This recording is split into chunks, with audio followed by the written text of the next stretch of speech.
एक बार की बात है, एक गांव में गरीब किसान अपनी पत्नी के साथ रहता था।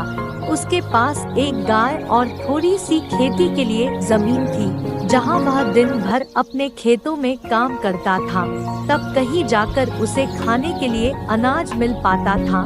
इस तरह से किसान अपना किसी तरह जीवन गुजारा करता था, जिस कारण से किसान की पत्नी हमेशा अपने भाग्य को कोसती रहती थी कि ना जाने किस जन्म का पाप इस जन्म में भरना पड़ रहा है, जो कि गरीबी में जीवन जीना पड़ रहा है।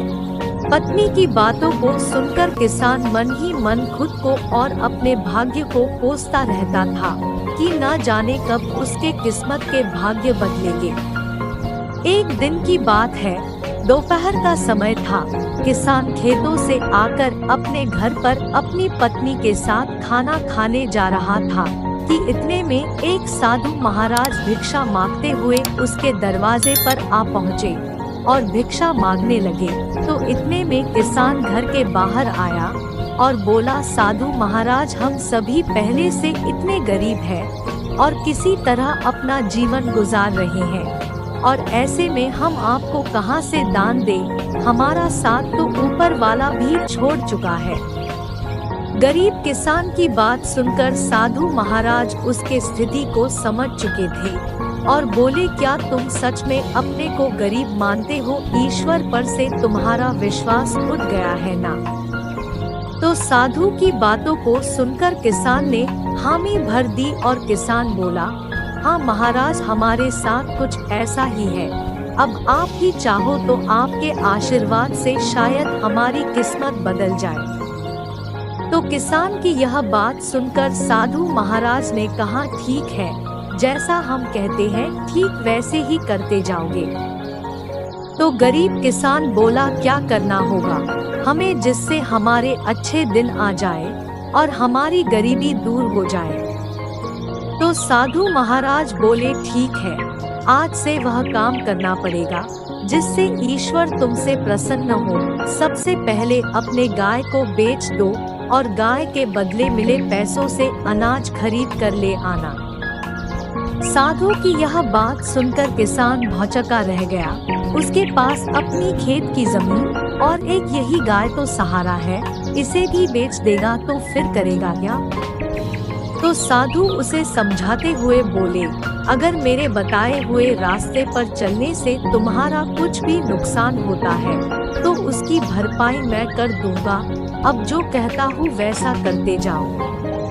तो किसान फिर आधे अधूरे मन से डरते डरते अपनी गाय को बेच आया और उन मिले पैसों से खाने पीने का राशन ले आया। और फिर साधु के कहने पर किसान और उसकी पत्नी ने मिलकर भोजन तैयार किया, जिसके बाद वे राहगीर चलते हुए लोगों को बुलाने लगे और भगवान के प्रसाद के रूप में भोजन करने का आग्रह करने लगे।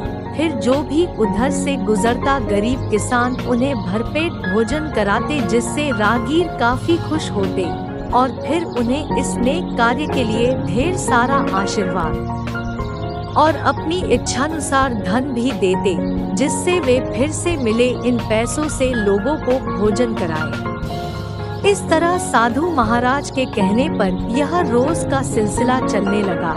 हर दिन गरीब किसान अब मिले पैसों से भोजन प्रबंध करते, जिससे राह चलते लोग प्रतिदिन उसके यहाँ भोजन करते और दान के रूप में किसान को कुछ ना कुछ धन जरूर देते जाते, जिससे गरीब किसान के दान की बात धीरे धीरे दूर दूर तक फैलने लगी थी। फिर धीरे धीरे बड़े बड़े नगरों के सेठ, साहूकार, व्यापारी, राजदरबारी, जो कोई भी उस गांव से गुजरता उस किसान के यहाँ ही भोजन करता और बदले में किसान को इस महान कार्य के लिए ढेर सारा धन भी देते जाते थे, जिससे धीरे धीरे गरीब किसान मिले पैसों से अमीर होने लगा और अब एक गाय के बदले कई ढेर सारे गाय खरीद लाए और अपने भोजन कार्य को भी बढ़ाने लगा। अब किसान मन ही मन खुश होने लगा था। उसे अपने बदलते किस्मत पर भी भरोसा होने लगा था, जिसे देखकर साधु महाराज किसान का हाल पूछते हुए बोले, अब बताओ, तुम भी वही गरीब किसान हो यहाँ भी दिन रात मेहनत करते हो और ईश्वर के बताए गए पुण्य के मार्ग पर चलते हुए लोगों को भोजन कराते हो, जिससे अब ईश्वर भी तुमसे प्रसन्न है। पहले जहाँ खुद के लिए मेहनत करते थे, खुद के लिए ही सोचते थे, लेकिन अब दूसरों के भलाई के बारे में सोचने लगे हो, तो ईश्वर भी अब तुम्हारे इस नेक कार्य में तुम्हारा साथ देते हैं। यानी हम सभी ईश्वर को कोसते तो जरूर है, लेकिन ईश्वर के बताए मार्ग पर चल नहीं सकते। ईश्वर से पाने के लिए हर कोई इच्छा तो रखता जरूर है, लेकिन पहले ईश्वर के आशीर्वाद पाने के लिए खुद को वैसा बनाना पड़ता है। यानी हम जैसा करते हैं, हमारे कर्मों के अनुसार ही हमारे भाग्य का निर्धारण होता है। साधु की यह बात को सुनकर किसान को अब समझ में आ गया था, अगर सच में जीवन में अमीर बनना है तो सबसे पहले हमें अपनी सोच बदलनी होगी। अपने लिए तो हर कोई जीता है, यदि हम दूसरों के लिए जीना शुरू करते हैं तो ईश्वर भी हमारी सहायता जरूर करते हैं। कहानी से शिक्षा। इस कहानी से हम सभी को यही शिक्षा मिलती है कि हमें अपने भाग्य और किस्मत के भरोसे रहकर खुद को कोसने के बजाय हमें लोगों के लिए यदि जीना शुरू करते हैं तो निश्चित ही ईश्वर हमारे साथ हमेशा होता है। और ऐसा हम तभी कर सकते हैं जब हम अपनी सोच से बाहर निकलकर दूसरों के लिए जीना शुरू करते हैं।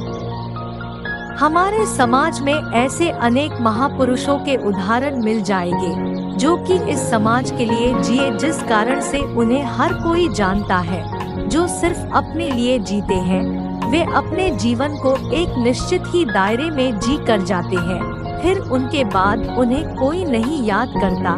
जबकि जो लोग समाज के लिए जीते हैं, वे इतिहास बनाकर भले ही इस दुनिया से चले जाते हो, लेकिन वे हमेशा ही सबके लिए याद रहते हैं। इस तरह यदि हमें भी अपने जीवन में आगे बढ़ना है तो अपनी सोच बदलनी होगी और खुद के बजाय अपने लोगों, अपने देश के बारे में सोचना चाहिए। तभी हम जीवन पाने का सही महत्व जान पाएंगे और दूसरों के लिए उदाहरण बन पाएंगे।